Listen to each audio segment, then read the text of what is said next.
Hello YouTube, welcome to another fanfiction review. This is Dark7777, and as always, a link to the story is in the description. Please like, subscribe to the channel, and please remember that this is my opinion. If you have an opinion on the story yourself, please leave a comment to that in the comments. So, of Glitz and Glory, I find this story a very half glass empty, half full sort of deal. For everything I like, I don't like, and I will maybe mention those as I go along. Oh, by the way, I've finished recovering from my stuffy nose, but it shouldn't impact how I speak too much. So, let's get started. The plot. There's actually two different plots in this story. Let's start with the first one. So, the plot of the first half is basically Cooper, my bad, Cooper, Bombette, and Parakarry learning about this big tournament contest going on in Glitzville. If you don't know what Glitzville is, it's actually the name of the story is actually referencing the chapter 3. Chapter 3 in Paper Mario: The Thousand Year Door of Glitz and Glory. In chapter 3 in Thousand Year Door, Mario goes to Glitzville to find the gold star and compete in a wrestling tournament. A lot of people, including myself, really love the chapter because it's awesome. It's awesome. Probably my favorite chapter. Yeah, probably my favorite chapter in the entire game, but everyone's favorite chapter in the entire game. So they find out about this with the prize money. They want to get rich. It's like, yeah, like we want to win it. So they go and compete in the tournament. On the other hand, we have the Koopa brothers, everyone's favorite quirky boss duo,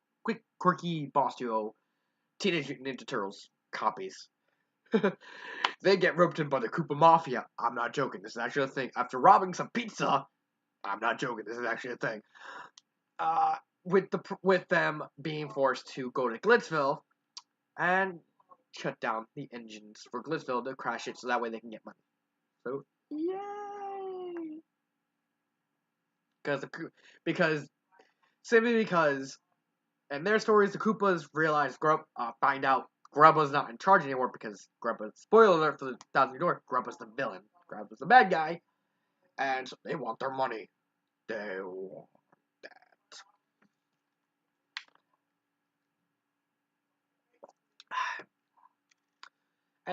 And their side of the story is them trying to turn off the engines and get into shenanigans. They're more of the comedic side of the story. Well, I guess you could just call both plots kind of comedic because there's a lot of comedic moments. I'll get a little into it. I really, at the same time, I like the idea of the Cooper brothers plot, but I don't particularly like Cooper's side of the plot because it's very much a Cooper-centric story, despite the fact there's technically 7 main characters, but on the good guy side, there's really only most of the focus is on Cooper. It's weird. It's kind of weird because they kind of right at the beginning said, oh, they're all a team, one for all for one. No, the story seems to be focusing more on Cooper as the story goes along. It's not bad, but it's kind of weird. A thing I really liked about the plot and how it's written and everything is the fact it very much reminds me, especially since, I did a little research, and it's very much based off Bowser's Kingdom. If you don't know what Bowser's Kingdom is a Newgrounds miniseries starring the lives of Hal and Jeff, a Koopa and Goomba in Bowser's army and their shenanigans among Bowser's forces. I would honestly recommend watching at least a couple of the videos because they are hilarious. If not for the fact that all the Shy Guys sound like Christopher Walken. I'm not joking. We have Karate Duel number 1. Karate Duel number 1, and we need to kill you with the hands of steel.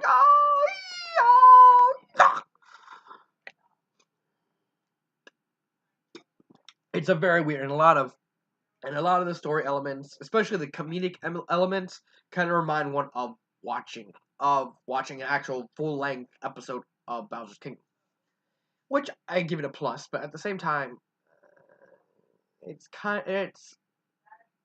something off about that because instead of going by your own beat, you kind of you're basing a lot of the jokes on stuff that happened. Sure, granted, he put his own spin on them, but the simple fact is they lost my train of thought. I was going to say something stupid. Something related to Bowser's Kingdom. I don't know why. So there's a good point. There's two good points, one bad part. Here's the second bad point. I don't like how the tournament works because, when you hear tournament, you hear this big contest facing the champion, which was actually the Yoshi partner from 1000 Year Door, which I thought is a nice bit of continuity. But at the same time, instead of an actual tournament, it's just basically just the entire chapter of Glitzville fighting style.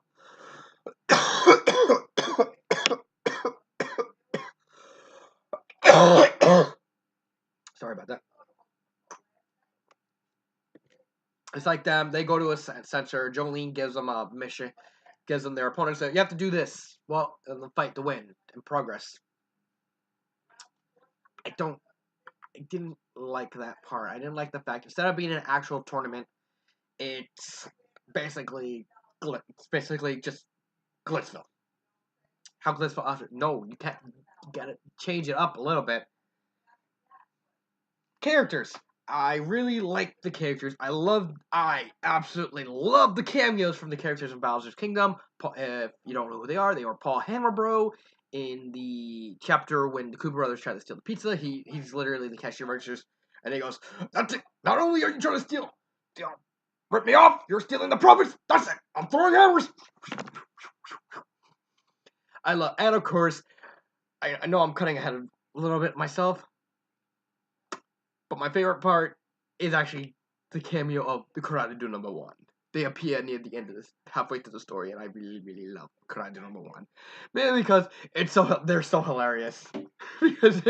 because now I'll talk a little bit more about that later when I get to my favorite part, which you already know. I really do like the characters that are introduced. Like a lot of the partners in Paper Mario, they don't get a lot of love. I mean, the only partner in the Paper Mario lore that kind of gets love is Vivian. That's because she's Vivian. I mean, they already have like Kingdom Beyond Midnight, which I did a review on that little couple videos ago. And of course, there's my personal favorite fanfiction of all time, Better Off Alone, which is a big Vivian-centric story. And so seeing the other partners get some love, I really love that. Despite the fact Cooper kind of gets the spotlight, it's like, we don't get enough. We don't get anything for any of the partners. So it's like, I'll take what I can get. The Cooper brothers, I really love them.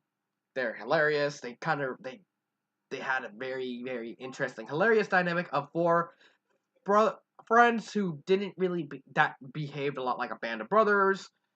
Although the story kind of makes them seem like they're actually not related, but they're more friends who just decided to do the Teenage Mutant Ninja Turtles thing just for giggles. And I really loved a lot of the characters. Cortez. If you don't know who Cortez is, go play Paper Mario 1000 Year Door again. Him being sort of like a hilarious author avatar being a complete another dick.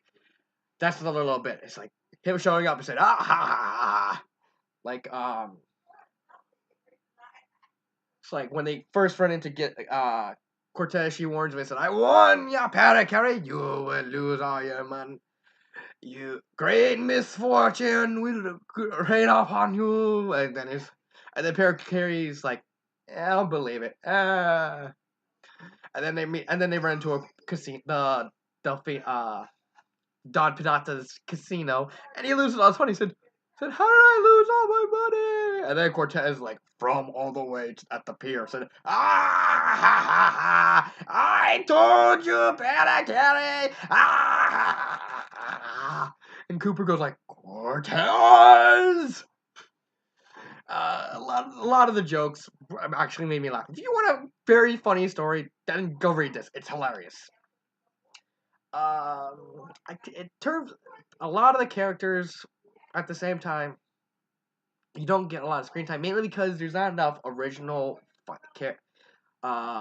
characters that are not of Glitz and Glory. I mean, you have Great Gonzalez Jr., you have Rockhawk, you have Karate Do number 1, you had Wario, yeah, he shows up there. But if I remember, outside of those, none of the characters really really get. And he screamed. I mean, King K, yeah, he kind of gives him a little challenge because they realize the importance of strategy and using items and all that. But outside of that, a lot of the characters are just there. Re- tells the stock quotes of the game. Yes, they're ass whooped. Bye. I know you can't give any characters, but I honestly think that you should have had it full of more teams. Like, okay, yeah, use enemies from Paper Mario and Thousand Year Door. That would have been cool. Seeing enemies from both Paper Mario games interact, being on teams. You could have done this whole crazy thing. I would have been okay with how the glitch felt activated in the story. If the story allowed a little more variety on the types of enemies, like okay, have like instead of 5 Goombas, make them like a Goomba, Spike Goomba, or a Goomba, Gloomba, and Hyper, or something like that. But have a little more variety between the two Paper Mario games. Booze, you could have had actually cameos from other characters in the Paper Mario world. I would have loved to see that, something like Tubba Blubba wanting to get stronger, stuff like that. Um, Cortez was nice. I really love Cortez. But I would have loved, and especially the times where he fought the Cooper brothers, because he's like, no, I'm not gonna let you get in the way of the story. No, I will protect this treasure, and stuff like that. Um, Pacing and imagery. When I think of pacing, I think of how the story is written, how the prose is worked into it. This would have to be my biggest complaint of the story. The prose is very, very weird. What is the prose like? It's very redundant. Like Department of Redundancy department. That big redundant. And let me see. I'm trying to remember.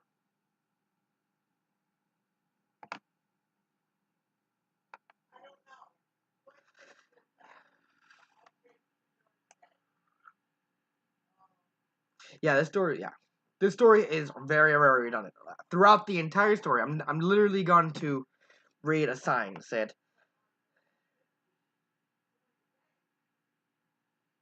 let's see, where is.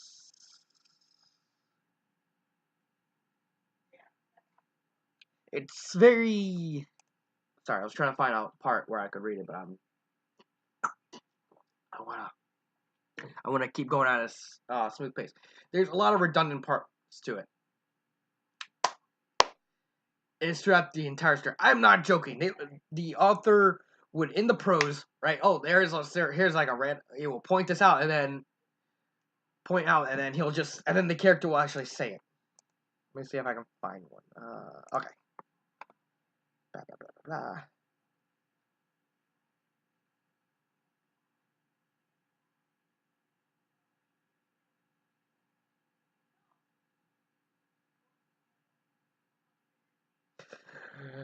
Okay, here's one from the Karate Do #1 scene. Cooper, Bombette, and Perry were shocked and Koopa gasped. Karate Do #1, not the Koopa brothers.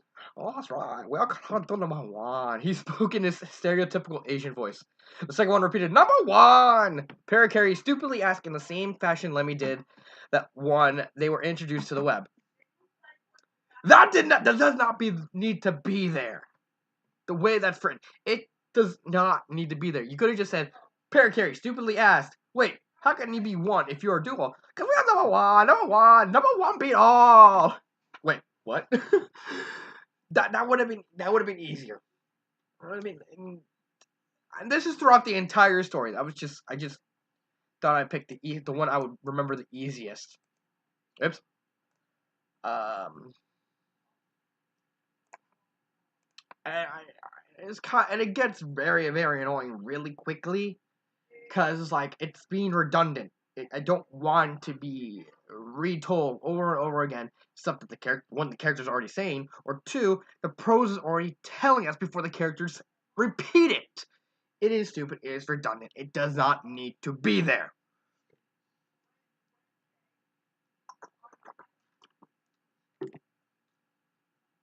At the same time, the pacing for the story. At the same time, the imagery is meh. It's very meh. It's not spectacular. It's average. Um, but the pacing, I find the pacing is pretty good. Besides the redundant parts, I thought the pay. Sorry,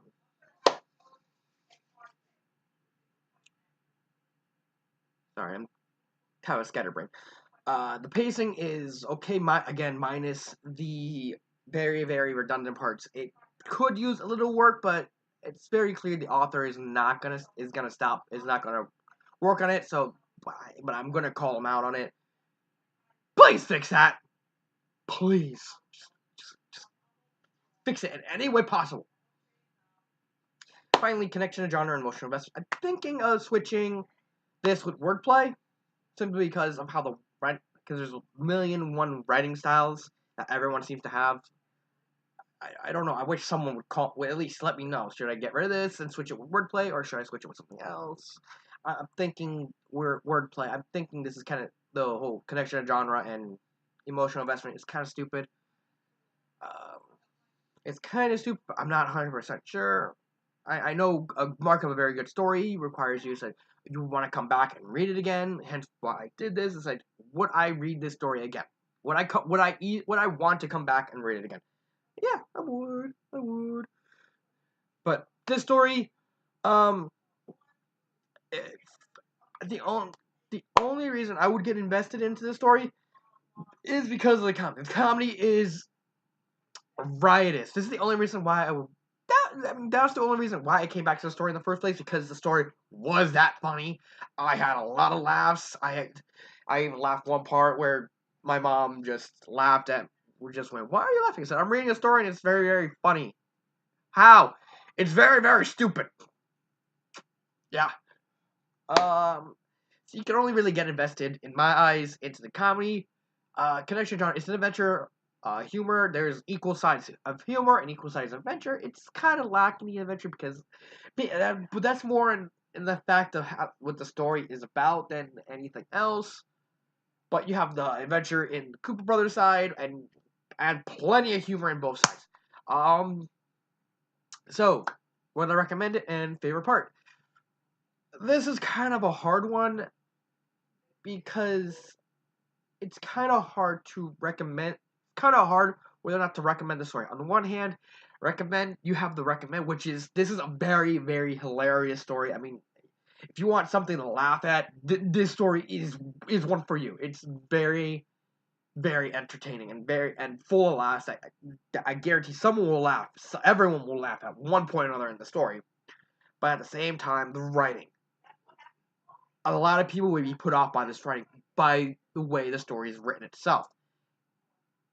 And I think, and I would have to say, wouldn't recommend it mainly because the writing style would put off a lot of people. The only reason I kept reading the story and continued on because the story was so dang funny. If you're looking for a laugh, go read the story.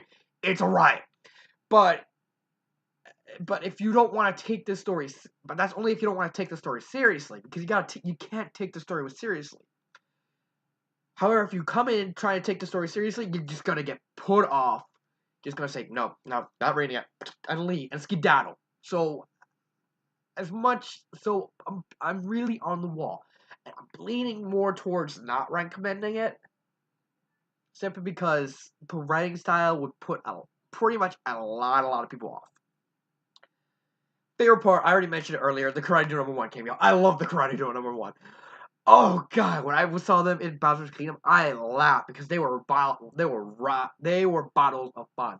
And of course, who can forget their commercial of Lucky Candy? Lucky Candy make you strong, so strong, so strong. Oh, Lucky Candy, egg from the high society steals. Uh, Lucky Candy, Max Hill, still my pop now. I'm trying to remember the whole commercial. Running the stuffed nose is kind of making it hard. When you're in need of a pickup, eat Lucky Candy, hey, yeah! Yeah! I love the cameo from Karate Do, especially since on the build up, as soon as I saw the master took the masked Nick. Damn it! I'm being an idiot.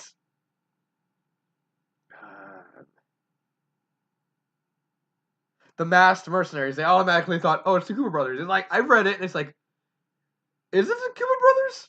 And then I saw, on the other side, a white pool of smoke, and erased 2 karate ties, and karate doing was I said, karate door #1! And I love that whole chapter because karate door #1, and we use the power of solid steel to kick your ass. Yeah, we are #1.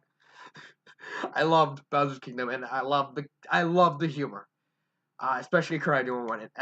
There was a lot more parts. There was Lord Crumb's cameo. This story was so much fun to read simply because of how funny it is. And yes, I'm going into final thoughts. The stuffy nose. God damn it! I need to get rid of the stuffy nose. What can I say about the story? It's really, again, it's a really glass half full, half empty. If you're coming into the story with any mode of taking it seriously, you're going to be put off. But if you can get rid of the series for a second, come into this like as a pure comedy, ignore the adventure, come into the store. We're coming into the story as a pure comedy fic. You're gonna leave satisfied because it's hilarious, and there's literally nothing more I can say about that. So, next episode, I'm gonna try and do another the Galaxy stories. I'll see how that goes. And this has been Dark 777. I apologize for the stuff.